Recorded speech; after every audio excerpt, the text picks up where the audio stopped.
Welcome to moms diary by Ramya. ఈ రోజుల్లో age తో సంబంధం లేకుండా పెద్దవాళ్ళ నుండి చిన్న వయసు ఉన్న పిల్లల వరకు కాళ్ళ నొప్పులు, నడుము నొప్పులు అనేవి వచ్చేస్తున్నాయి. అవిసె గింజలు బోన్ స్ట్రెంత్ కి చాలా మంచిదండి. అవిసె గింజలు ఒమేగా 3 ఫ్యాటీ యాసిడ్స్ ఎక్కువగా ఉంటాయి. ఇవి బోన్ స్ట్రెంత్ కి బాగా యూస్ఫుల్ అవుతాయండి. బోన్ స్ట్రెంత్ కే కాకుండా బ్లడ్ లో ఉండే బ్యాడ్ కొలెస్ట్రాల్ ను కూడా తగ్గిస్తుంది. ఇంకా ఇందులో ఫైబర్ ఉంటుంది కాబట్టి డైజెషన్ కి కూడా చాలా మంచిది. ఇంకా హెయిర్ కి, స్కిన్ కి కూడా బాగా యూస్ఫుల్ అవుతుందని మన అందరికీ తెలిసిందే కదండి. ఈ అవిసె గింజలతో హెల్తీగా లడ్డు చేసేద్దాము. స్టవ్ మీద ప్యాన్ పెట్టుకుని అందులో 1 కప్పు వరకు అవిసె గింజలు వేసుకోవాలి. అంటే దాదాపుగా 250 గ్రాములండి. అవిసె గింజల్ని మార్కెట్ లో ఫ్లాక్ సీడ్స్ అని కూడా అమ్ముతూ ఉంటారు. ఈ అవిసె గింజల్ని మీడియం టు లో ఫ్లేమ్ లో అవి కొద్దిగా వేడయ్యేంత వరకు వేయించుకోవాలండి. మరీ చిటపటలు ఆడేంత వరకు వేయించాల్సిన అవసరం లేదండి. అలా వేయించడం వలన అందులో ఉన్న పోషక విలువలన్నీ పోతాయి కాబట్టి అవిసె గింజలు కొద్దిగా వేడి అవగానే అవి కొద్దిగా రంగు మారుతాయి. ఇలా అవిసె గింజలు కొద్దిగా రంగు మారిన వెంటనే స్టవ్ ఆఫ్ చేసేసి అవిసె గింజలను అంతా కూడా ప్లేట్ లోకి వేసేసుకుందాము. ఈ అవిసె గింజలు చల్లారేలోపు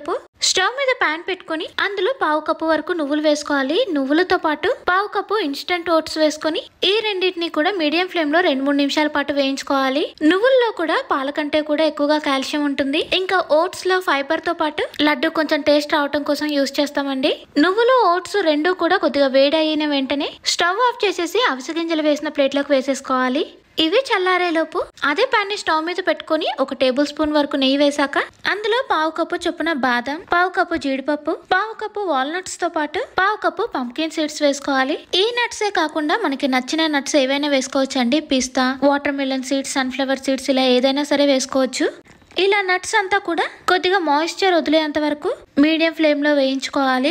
నట్స్ మాడిపోకుండా కొద్దిగా అవి క్రిస్పీగా అయ్యేంత వరకు వేయించుకొని అవిసె గింజలు వేసిన ప్లేట్ లోకి కాకుండా వేరే ప్లేట్ లోకి వేసేసుకుందాము. ఇలా వేయించిన నట్స్ అంతా కూడా బాగా చల్లారేంత వరకు ఈ ప్లేట్ ని పక్కన పెట్టేసుకుని స్టవ్ మీద అదే ప్యాన్ పెట్టుకుని అందులో ఈ లడ్డూలో కొద్దిగా గోందు కూడా యూస్ చేస్తామండి. వింటర్ టైమ్ లో గోందు తినటం చాలా మంచిదండి. ఇది బాడీని కొద్దిగా వేడిగా ఉంచడంతో పాటు ఈ గోందు తీసుకోవటం వలన బోన్ కి స్ట్రెంత్ ఇవ్వటమే కాకుండా జాయింట్ పెయిన్స్ ని తగ్గిస్తుంది. ఈ గోందుని ఎక్కువగా బోన్స్ వీక్ గా ఉన్న వాళ్ళతో పాటు డెలివరీ అయిన తర్వాత బోన్స్ స్ట్రాంగ్ గా ఉండటం కోసం గోందుతో చేసిన రెసిపీస్ యూస్ చేస్తూ ఉంటారు. పాన్ లో 1 టేబుల్ స్పూన్ వరకు నెయ్యి వేసుకుని 1.5 స్పూన్ గోందు వేసుకోవాలండి. మీడియం ఫ్లేమ్ లో అలా గోందుని కొద్దిగా నెయ్యిలో వేయించగానే అవి కొద్దిసేపటికి క్రిస్పీగా అవుతాయండి. క్రిస్పీగా అయ్యి వైట్ కలర్ లో కనిపిస్తూ ఉంటాయి చూడటానికి. అవి బాగా వేయించాలండి, లేదంటే గమ్ లాగా ఉండిపోతాయి. గోందు బాగా వేగిందో లేదో మనకి తెలియాలి అంటే వేయించిన గోందుని స్పూన్ తోటి ఒకసారి గట్టిగా ప్రెస్ చేసుకుంటే అది క్రిస్పీగా సౌండ్ రావాలండి. అప్పుడు గోందు బాగా వేగినట్టు. ఒకవేళ గోందు క్రిస్పీగా సౌండ్ రాకపోతే మాత్రం ఇంకొద్దిసేపు మీడియం ఫ్లేమ్ లో గోందుని వేయించుకోవాలి. గోందు అంతా కూడా నెయ్యిలో బాగా వేగి క్రిస్పీగా అయిపోయాయండి. వీటిని పాన్ లో నుండి తీసేసుకుని అవిసె గింజలు, ఓట్స్, నువ్వులు వేసిన ప్లేట్ లోకి వేయించిన గోందు అంతా కూడా వేసేసుకోవాలి. ఒకవేళ మనకి దగ్గరలో గోందు అందుబాటులో లేకపోతే మాత్రం గోందుని స్కిప్ చేసి కూడా ఈ లడ్డూని చేసుకోవచ్చండి. వింటర్ టైం కాబట్టి ఈ లడ్డూలో వేయించిన గోందును కూడా వేస్తున్నానండి. ఇలా ప్లేట్ లో ఉన్నవన్నీ కూడా బాగా చల్లారేంత వరకు స్టవ్ మీద ప్యాన్ పెట్టుకుని 1/2 కప్పు పూల్ మకానా వేసుకుని వాటిని కూడా మీడియం ఫ్లేమ్ లో వేయించుకోవాలి. ఈ పూల్ మకానాని తెలుగులో తామర గింజలని కూడా అంటారు. ఇవి మీడియం ఫ్లేమ్ లో వేయించగానే కొద్దిసేపటికి అవి క్రిస్పీగా అయిపోతాయి. అప్పుడు స్టవ్ ఆఫ్ చేసేసి వేయించిన మకానా అంతా కూడా అవిసె గింజలు, గోందు వేసిన ప్లేట్ లోకి వేసేసుకుని మకానా కొద్దిగా చల్లారేంతకు ప్లేట్ ని పక్కన పెట్టేసుకుని ఆ తర్వాత ఇదే ప్లేట్ లోకి 3 యాలకులు, 1/2 టీ స్పూన్ వరకు మిరియాలు వేసుకుని ఈ ప్లేట్ ని కొద్దిసేపు పక్కన పెట్టేసుకుందామండి. మళ్ళీ స్టవ్ మీద ప్యాన్ పెట్టుకుని కొద్దిగా నెయ్యి వేసాక లడ్డు కొంచెం టేస్ట్ రావడం కోసం ప్యాన్ లోకి 1/2 కప్పు ఎండు కొబ్బరి తురుము వేసుకుని, ఎండు కొబ్బరిని మరీ ఎక్కువసేపు వేయించాల్సిన అవసరం లేదండి. కొద్దిసేపు వేయించగానే అది రంగు మారిపోతుంది. ఎండు కొబ్బరి వేయించినప్పుడు అది మంచి వాసనతో పాటు ఎండు కొబ్బరి కొద్దిగా రంగు మారుతున్నట్టు అనిపిస్తే మాత్రం వేయించిన ఎండు కొబ్బరి అంతా కూడా వేరే చిన్న బౌల్లోకి వేసేసుకుందాము. ఎండు కొబ్బరి వేయించేస్తే చాలండి. ఇంతటితో మనకి వేయించే ప్రాసెస్ అంతా కూడా అయిపోతుంది. ఈ లడ్డూలు చేసే ప్రాసెస్ లో ఎక్కువ వరకు వేయించేదే చాలా టైం పడుతుంది.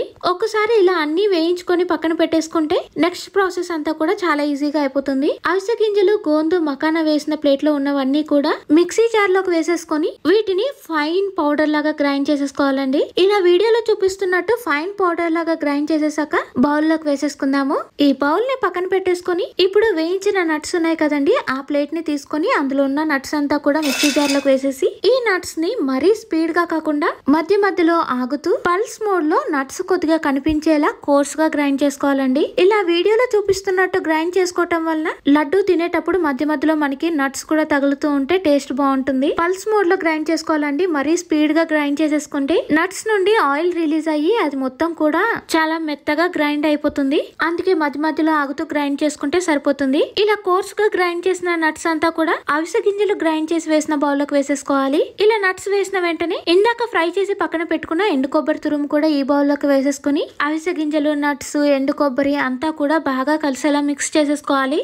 ఇలా అంతా కలిసేలా మిక్స్ చేసేసాక ఈ బౌల్ ని పక్కన పెట్టేసుకుని స్టవ్ మీద కడాయి పెట్టుకుని అందులో 2 టేబుల్ స్పూన్ల వరకు నెయ్యి వేసాక ఇందులో 200 గ్రాముల వరకు బెల్లం తురుము వేసుకోవాలండి. నేను ఇక్కడ మెజరింగ్ స్పూన్ తో 1 కప్పు వరకు బెల్లం తురుమును అయితే వేసేసానండి. బెల్లం తురుము వేసేసాక 1/2 కప్పు వరకు వాటర్ వేసుకుని స్టవ్ ని మీడియం ఫ్లేమ్ లో పెట్టుకుని బెల్లం అంతా కరిగించిన తర్వాత కొద్దిసేపు అలా కుక్ చేసుకుంటే బెల్లం అంతా కూడా కొద్దిగా దగ్గరకు వచ్చి అలా మిక్స్ చేస్తూ మధ్య మధ్యలో చెక్ చేసుకుంటూ ఉంటే ఒక 2-3 నిమిషాల్లోనే బెల్లం నుండి ఒక తీగ పాకం అనేది వచ్చేస్తుంది. వీడియోలో చూపిస్తున్నట్టు ఇలా ఒక తీగ పాకం రాగానే కడాయిలోకి ఇందాక మనం బౌల్లో కలిపి పెట్టుకున్న మిక్స్చర్ అంతా కూడా వేసేసుకొని స్టవ్ ఆఫ్ చేసేసి వెంటనే అంతా కలిసేలా మిక్స్ చేసేసుకోవాలి. కొద్దిగా మిక్స్ చేసిన వెంటనే స్టవ్ నుండి కడాయిని పక్కన పెట్టేసుకొని ఒకసారి అంతా బాగా కలిసేలా మిక్స్ చేసేసాక వెడల్పాటి బౌల్లో మిక్స్ చేసిందంతా వేసేసుకొని ఇది కొద్దిగా గోరువెచ్చగా ఉన్నప్పుడే చేతికి నెయ్యిని అప్లై చేసుకుని మనకి నచ్చిన సైజ్ లో లడ్డూలు చుట్టుకోవచ్చండి. ఇలా చేతితో అన్ని ఒకే సైజ్ వచ్చేలా లడ్డూలు చుట్టుకోవచ్చు. లేదంటే కొద్దిగా మిక్చర్ తీసుకుని చేతితో ప్రెస్ చేసిన వెంటనే అది కరెక్ట్ గా లడ్డూ షేప్ రావటం కోసం చిన్న స్టీల్ బౌల్ తీసుకుని వీడియోలో చూపిస్తున్నట్టు లడ్డూని అలా షేక్ చేస్తూ ఉంటే అది కరెక్ట్ గా లడ్డూ షేప్ అయితే రౌండ్ గా వచ్చేస్తుందండి. సేమ్ ఇదే ప్రాసెస్ లోనే మిగిలిన లడ్డూలు కూడా చుట్టేసుకోవాలి. ఈ లడ్డూల్ని రోజుకొకటి తినటం వలన బోన్ హెల్త్ తో పాటు హెయిర్ కి, స్కిన్ కి కూడా చాలా మంచిది. ఒకవేళ ఈ లడ్డూని మనకి బెల్లంతో చేయటం ఇష్టం లేకపోతే మాత్రం డేట్స్ ని కొద్దిగా నెయ్యిలో వేయించుకొని దాన్ని మెత్తగా ప్రెస్ చేసుకొని కూడా ఈ అవిసె గింజల పౌడర్ లో యాడ్ చేసుకొని లడ్డూలు చేసుకోవచ్చండి. బెల్లం వేసి చేసిన ఈ లడ్డూలు కూడా చాలా టేస్టీగా ఉంటాయండి. ఫ్లేవర్స్ అంతా కూడా కరెక్ట్ గా సెట్ అయ్యి లడ్డూ టేస్ట్ బాగుంటుంది. అవిసె గింజల్ని రోజు డైట్ లో యాడ్ చేసుకోవాలి అనుకుంటే మాత్రం ఈ రెసిపీని తప్పకుండా ట్రై చేయండి. హెల్త్ కి హెల్త్, టేస్ట్ కి టేస్ట్ కూడా ఉంటుంది. అంతే అండి, హెల్దీగా అవిసె గింజలతో లడ్డు అయితే రెడీ అయిపోయింది. ఈ లడ్డూల్ని ఎయిర్ టైట్ బాక్స్ లో వేసుకుని 15 డేస్ వరకు రూమ్ టెంపరేచర్ లో పెట్టుకోవచ్చండి. ఇంకొన్ని ఎక్కువ రోజులు స్టోర్ చేసుకోవాలి అనుకుంటే మాత్రం ఫ్రిడ్జ్ లో స్టోర్ చేసుకుంటే సరిపోతుంది. ఈ రోజు వీడియోలో షేర్ చేసిన హెల్దీ లడ్డు రెసిపీ మీకు నచ్చినట్టయితే వీడియోని తప్పకుండా లైక్ చేసి మీ ఫ్రెండ్స్ అండ్ ఫ్యామిలీ మెంబర్స్ కి షేర్ చేయండి. ఇంకో మంచి వీడియోతో మళ్ళీ కలుద్దాం. Thank you for watching. Bye bye.